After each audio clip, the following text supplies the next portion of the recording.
Bonjour, je m'appelle Rodrigue Latcher, entrepreneur du XXIe siècle et j'ai le plaisir de traduire l'audio Les leaders qui transcendent, fait par le diamant international Platinum Angel Molina. Quand j'ai commencé ce projet, je me suis caché pendant 4 ans. Et je vous dis, 4 ans vont se passer pour que tu fasses le projet ou que tu ne le fasses pas. Leader qui m'écoute, 4 ans, ça passe si vite. Analyse 4 ans en arrière dans ta vie et tu vas te rendre compte comment ils sont passés rapidement sans que tu le remarques. Et ils sont allés si vite que nous ne réalisons pas que nous sommes toujours dans la même maison, dans le même emploi, avec la même voiture, avec le même salaire. Ce qui est pire, moi j'ai réalisé que je vivais dans le même petit appartement, que j'avais le même travail, avec les mêmes chefs, les mêmes collègues, avec les mêmes plaintes et le même salaire parce que je n'avais pas eu d'augmentation pendant 4 ans. Je pensais que tout était fermé pour moi. Je demandais à la vie et à l'univers de changer ma vie jusqu'à ce que mon grand ange, Juan Rosado, soit arrivé. Un gardien de sécurité, avec seulement 9 ans d'école. 4 ans plus tard, il était devenu riche. Merci à lui encore une fois parce qu'il a insisté pour que je reprenne de nouveau ce projet. Je crois que la vie nous donne toujours une deuxième ou une troisième opportunité. Alors personne ne peut dire qu'il n'y a pas d'opportunité. Merci pour cette deuxième chance que j'ai attrapée. En 12 mois, je gagnais 10 000 dollars par mois. J'ai quitté mon travail, ma femme a également démissionné, et dans la deuxième année, je suis devenu diamant or, ce qui me rapportait 25 000 dollars par mois.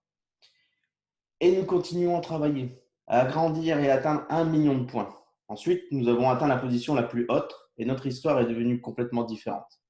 Des rêves qui peuvent devenir une réalité. Nous avons fondé 2 écoles avec une autre vision et notre activité s'est située dans près de 100 pays. Il est intéressant de voir comment ta vie peut changer après juste une décision. Vous savez qu'à Porto Rico, il y a eu une grande catastrophe.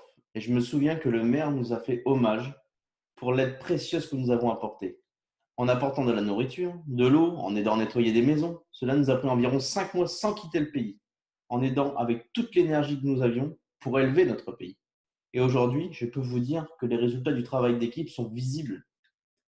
J'en parle parce que je l'ai vu avec le temps qu'il existe des organisations de MLM qui créent des équipes et, avec le temps, elles disparaissent. Et elles renaissent. Et elles disparaissent. Et notre aînée, et qu'est-ce qui se passe-t-il? Elles disparaissent elles aussi. Je peux vous dire que nous grandissons depuis 18 ans et que nous continuons à grandir. Ce qui est intéressant, c'est que l'histoire dit que les groupes grandissent, disparaissent, grandissent, disparaissent. Et beaucoup disent que cela est dû à un phénomène. Certains disent que c'est à cause du produit, d'autres disent que c'est à cause du service. Peut-être qu'ils ont raison, peut-être.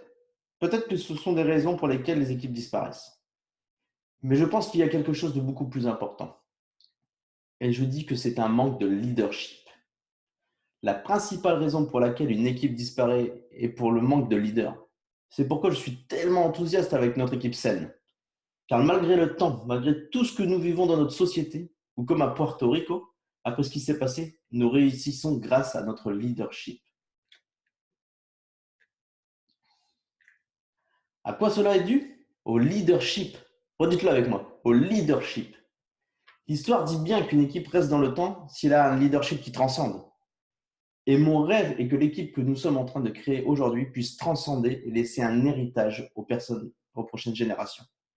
Maintenant, le leadership, nous savons tous que c'est de l'influence. Le leadership consiste à pouvoir guider d'autres personnes. Le leadership n'est pas un titre. Le leadership est une fonction d'influence.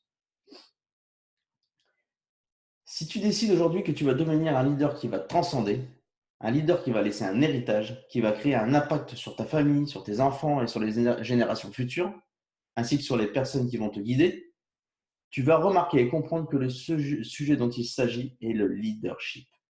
Maintenant, il y a certaines qualités nécessaires pour être ce genre de leader qui transcende, ce leader d'impact. En premier lieu, un être intelligent et exceptionnel, orienté vers un but. Il est très difficile que les gens suivent un leader sans connaissance. Tu n'es pas ici aujourd'hui ou tu n'écoutes pas ceci parce que tu n'as rien d'autre à faire. Tu es ici aujourd'hui car tu veux des résultats et des connaissances. Et je te dis tout cela parce que ceci est grâce à une équipe et un système que nous avons déjà. Si tu me demandes pourquoi j'ai fait partie de cette équipe depuis tant d'années dans notre organisation, je te dis que c'est pour une bonne chose. Le jour où l'opportunité m'a été présentée, même si c'était un homme avec seulement 9 années d'école, un gardien de sécurité, chaque fois que je parlais avec lui, je voyais une intelligence remarquable dans chaque sujet dont il parlait.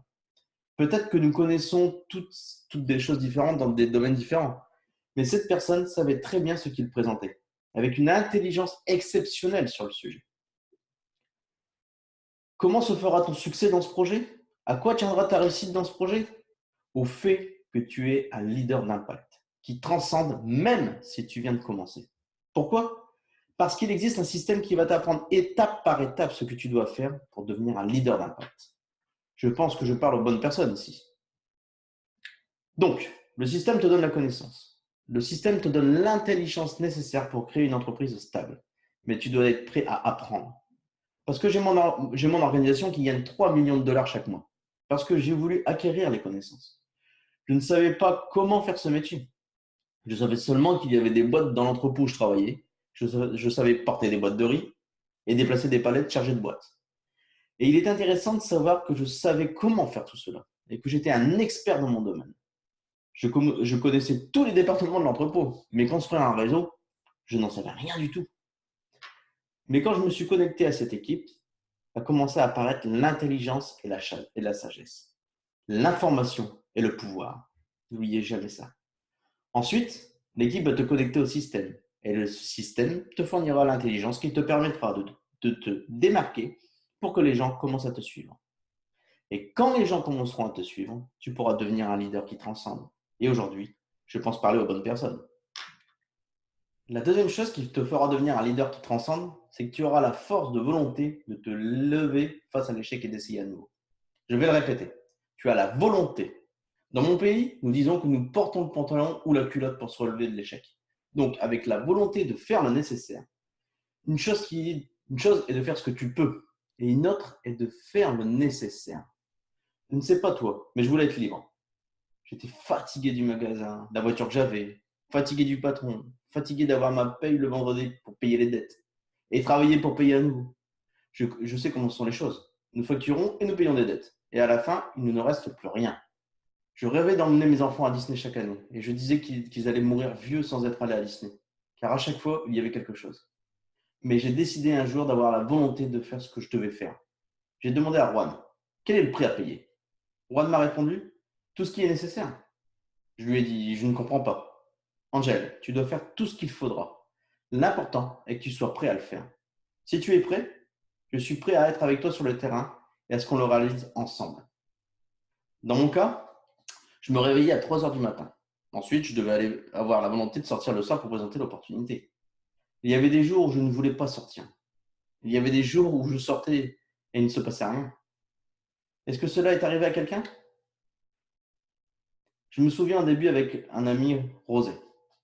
Commençant à zéro, je me suis dit, c'est mon ami et il sera mon premier leader dans mon équipe. Je l'appelle et je lui dis que j'ai une super opportunité. Il dit, bah ok, viens me partager ton projet. Après une bonne journée, m'être réveillé à 3 heures du matin, d'avoir porté des bottes de riz avec ce petit corps, imaginez. J'étais mort, mais j'étais excité. J'ai mis le costume. Le seul que j'ai eu en polyester. Je le mettais le soir parce que si je le mettais le jour, on voyait tous les défauts. Mais c'était le seul que j'avais. Je prends donc la route pendant 2 heures pour présenter le projet à mon ami. À cette époque, il n'y avait pas de PowerPoint. J'ai mis le tableau pour expliquer. Ok. Il ne s'est pas passé 15 minutes de présentation. Et mon ami m'arrête. Arrête. C'est du marketing de réseau? J'ai dit oui. Et je me suis dit, oh, le mec, il sait. Et j'ai dit oui. Et il m'a dit de suite, cela ne m'intéresse pas. Alors moi, je lui ai dit, non, laisse-moi finir. Non. Ma femme l'a déjà fait, mon père, tout le monde ici a déjà fait. Il ne m'a pas laissé finir. Et moi, mais attends, c'est pas pareil. Mets-toi à ma place. J'ai commencé à arranger et je ne savais pas quoi dire. Aujourd'hui, j'ai les compétences. Mais à ce moment-là, je lui dis quoi? Mais laisse-moi finir. Non, ça c'est tous la même chose. Tous les lives là, il ne m'a pas laissé finir quoi. Je commence à ramasser le tableau et je voulais même plus l'écouter. J'ai bloqué mon esprit de toute façon. J'ai pensé, pendant le retour chez moi, mon ami ne m'a pas laissé parler et maintenant il y a encore 2 heures de route. Je n'ai pas mangé. J'ai dépensé le peu que j'avais, l'essence, le péage. J'arriverai à 23 heures à la maison et je dois me lever à 3 heures du matin. Et rien qui s'est passé quoi. Penses-tu que j'étais motivé ce soir-là? Tu crois que j'ai dit, je vais être platinium? Wow, facile! Je me suis battu avec moi ce soir-là pour ne pas abandonner. Je pense que le jour où j'ai décidé vraiment de le faire, c'est pas le jour où j'ai signé le contrat. Le jour où j'ai signé vraiment a été ce soir-là. Parce que je me souviens, quand je ramassais le tableau, mon ami me dit, mais j'espère que tu n'es pas fâché. Heureusement, il était sarcastique. Quelle a été ma réponse? Pas du tout, mon frère. Ami pour toujours. Mais à l'intérieur de moi, malheureux. C'est la dernière fois que tu me verras. Et à la fin, Rosé me dit, Angel, quand tu deviendras millionnaire, tu me le diras. Je l'ai regardé et j'ai dit, ne t'inquiète pas, tu le sauras. Je suis monté dans la voiture et j'ai commencé à réfléchir. Mon ami n'est pas rentré, c'est difficile. Je n'imagine même pas avec des gens qui ne me connaissent pas. Et j'ai commencé à réfléchir. Mais si je pars et que mon ami Rosé m'appelle dans le futur pour me demander comment va le projet, et je lui dis que j'ai abandonné, il va me dire, tu vois, je te l'avais dit. Je crois qu'à cause de ma fierté et pour ne pas faire plaisir à Rosé, je crois que j'ai réussi ce projet et que je suis devenu millionnaire. Alors, si j'ai un bon conseil, trouve ton ami Rosé. Et je me souviens de cela quand j'étais si démotivé. De qui je me souvenais? De mon ami Rosé. Mais après 12 mois, j'ai réalisé mon premier rêve. J'ai quitté mon travail, j'ai pris l'avion avec ma famille et nous sommes allés à Walt Disney pendant 10 jours. Quand j'étais chez Disney, d'après toi, qui j'ai appelé? Et puis j'ai pu acheter mes petites choses. Et je me suis souvenu de qui? Qu'est-ce que Rosé m'a dit? Quand tu seras millionnaire, tu m'appelles. Et qu'est-ce que j'ai fait? Je l'ai appelé parce que je suis un homme de parole. Quand j'ai acheté ma première maison, qui penses-tu que j'ai appelé? Quand j'ai acheté ma Maserati, d'après toi, qui j'ai appelé? Quand j'ai donné la Porsche à ma femme, à qui penses-tu que j'ai envoyé la vidéo? Qui penses-tu qui est entré dans mon entreprise il y a maintenant un an? Voilà. Rosé, c'est la force de volonté. Les gens qui feront l'histoire sont des gens qui auront la volonté de faire quoi? De faire ce qui est nécessaire. Et il y a des gens qui disent, tu as eu de la chance. Et je dis, non, j'ai eu la force de volonté. La force d'aller sur le terrain tous les soirs pour faire des appels, de nouer des contacts, de supporter tous les noms. Mais il y avait toujours cette force de volonté pour continuer à construire, pour continuer à travailler. Les gens veulent réussir, mais ils ne veulent pas avoir la volonté de faire le nécessaire. Alors dites à vos filleuls, si tu veux être libre, tu dois faire ce qui est nécessaire. Maintenant, fais ce qui est nécessaire, puis après tu auras une meilleure vie. Je le répète, fais ce qui est nécessaire et ensuite tu auras une meilleure vie. Aujourd'hui, je voyage avec ma famille dans le monde entier. L'année dernière, nous sommes allés en Nouvelle-Zélande, en Australie, aussi à Hawaï, à Las Vegas et dans de nombreux États américains. Puis en Amérique centrale, en Amérique du Sud. Imaginez voyager en famille avec les enfants. Mais il y a 15 ans, où j'étais? Je voulais être quelqu'un. Mais pour atteindre ce que l'on veut dans la vie, qu'est-ce qu'il faut? Faire ce qui est nécessaire. Regardez dans la vie, il y a deux types de ratés. Il y a celui qui a échoué un jour et qui sera couronné de succès. Et il y a le perdant, qui sera toujours un perdant. Quelle est la différence? Celui qui a échoué n'a jamais essayé de nouveau. Et il y a des gens comme nous qui échouent et qui essayent encore, qui échouent et qui essayent encore, et qui échouent et essayent encore juste à ce que nous y arrivions. Dites à vos filleuls, réessaye, essaye à nouveau.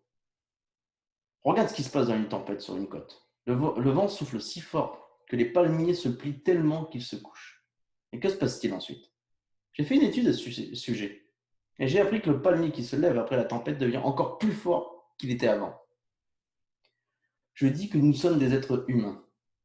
La vie nous frappe fort, mais quand nous nous relevons avec plus de force, avec plus de puissance. Élevons-nous avec plus de force. Vas-y, lève-toi, lève-toi. Je crois que les leaders qui vont transcender, les leaders qui vont faire de l'histoire, sont des leaders qui ne resteront pas prostrés. J'ai commencé ce projet et j'ai fait rapidement 10 000 points. Un jour, l'équipe a disparu. Comment penses-tu que j'étais? Par terre. Mais j'avais la volonté de faire quoi? De reconstruire. De faire quoi encore une fois? De me relever. Je ne pensais pas faire cela de nouveau, mais j'ai découvert que ce projet était grand, qu'il était pour les nations, comme le dit le docteur Narvaez. Et cela m'a donné la force de volonté de revenir pour me construire de nouveau. Donc, si tu as vu quelqu'un qui est tombé, dis-lui, essaye à nouveau. L'une des choses intéressantes à propos des personnes qui réussissent est que leurs actions sont orientées vers ce qu'elles veulent. Ce sont des gens qui, entre ce qu'elles veulent et ce qu'elles font, sont alignés. Je vais le répéter. Entre ce qu'elles veulent et ce qu'elles font, elles sont alignées. Il y a des gens qui veulent une meilleure maison, une meilleure voiture, plus de temps libre, mais leurs actions sont à l'opposé de ce qu'ils veulent. J'ai des amis qui veulent avoir mes résultats, mais quand je les regarde, ils ne font pas ce qu'ils doivent faire pour obtenir les résultats. Alors si les actions ne sont pas dirigées vers ton objectif, il n'y aura pas de résultat. Quel est l'objectif? Avoir une liberté financière. Peux-tu imaginer le jour où tu vas quitter ton travail parce que tu n'as plus l'obligation de travailler pour un patron? La vie consiste à agir en fonction de ce que tu crois. Que veux-tu réaliser dans ta vie? Que veux-tu dans ta vie? Nous devons passer à l'action. Un leader a de la conviction. Et quelle est la conviction? C'est un alignement de tes croyances. Par conséquent, ton alignement est ta croyance. Ton dire est ton faire. La conviction est la sécurité d'une personne dans sa vérité ou la certitude de ce qu'il pense ou ressent. Ce que j'ai découvert, c'est que les grands leaders qui ont fait l'histoire l'ont réalisé parce qu'ils ont eu de la conviction. La conviction est plus forte que la croyance. Elle est si forte que tu peux mourir pour cela. Quand quelqu'un a une conviction, peu importe ce que les gens disent, peu importe ce que les gens font, celui qui croit va dans la direction de ses résultats. Et aujourd'hui, je pense que je parle aux bons leaders qui feront l'histoire. Les leaders qui vont laisser une empreinte, qui vont laisser un héritage avec congruence. Tiens, qu'est-ce que la congruence? Ce que tu dis et ce que tu fais est aligné. Ne me dis pas que tu vas avoir un impact sur le monde et que dès le premier nom, tu vas abandonner.